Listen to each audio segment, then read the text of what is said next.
Tanya Rivero speaking with Mark Mermont. Border Patrol stations in South Texas have reportedly become so overcrowded. The U.S. government is taking the rare step of using aircraft to shuttle migrants to other areas of the border to begin processing them. According to the Washington Post, the first flight left McAllen, Texas Friday, bringing detainees 270 miles up the border to the town of Del Rio to perform routine booking procedures. One Homeland Security Department official told the Post the government resorted to aircraft because all available buses were being used. Reporter Nick Miroff wrote that story. He joins me now from the newsroom of the Washington Post. Nick, this is such an eye-opening report. First of all, do we know what type of aircraft the government is using?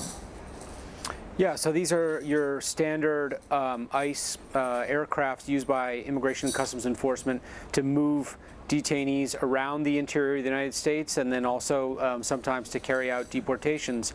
But in this case, this ICE aircraft is basically being loaned to the U.S. Border Patrol just to move migrants between Border Patrol stations.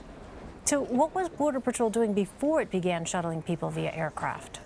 They were using buses, but they've run out of buses. And when I asked, well, why would you not get some more charter buses and move them this way, the response was essentially that they needed to move people out of the Rio Grande Valley, where the overcrowding is the worst. They need to move them out right now. And so that's why they've enlisted this aircraft for that purpose. At each flight, they said, costs about $16,000. Well, help us understand, walk us through what exactly happens when people are processed through Border Patrol. So what the problem right now is that more families and children are coming over into the lower Rio Grande Valley than they can process and essentially release. So keep in mind that they are most of these families and children. The children go to Health and Human Services, and the families are typically booked, processed, and then released with a court date sometime in the future. The problem is that because single adults are low on the priority chain, they're backing up in Border Patrol stations, and no one has any time to deal with them. And so this solution is to fly them out to another part of the border that's less crowded, where agents can actually do the basic processing work necessary to get them into custody. And what are the conditions like inside these overcrowded facilities? Senior Border Patrol agents who I've been talking to for years said they've never seen anything this bad, that this is by far the worst they've ever seen.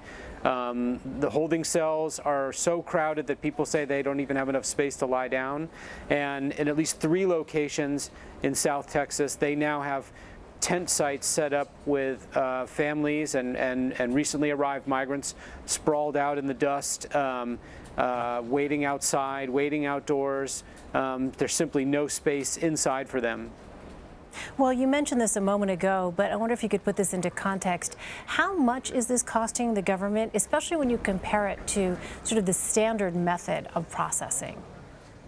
You know, these flights are $16,000, but keep in mind this is an aircraft that the government already owns. But in general, I mean, I think what we have to look at is the $4.5 billion supplemental request that the White House has sent to the Hill to pay for, border emergency funding. More than half of that would go to care for unaccompanied minors who are in U.S. custody, and that's just through the end of this fiscal year, up through the end of September. And lastly, how are immigrants' rights groups responding to this story? I think that everyone is really scrambling to to come to terms with this kind of new reality at the border of unprecedented numbers of families and children coming into U.S. custody, and real cracks in the government's ability to cope with that.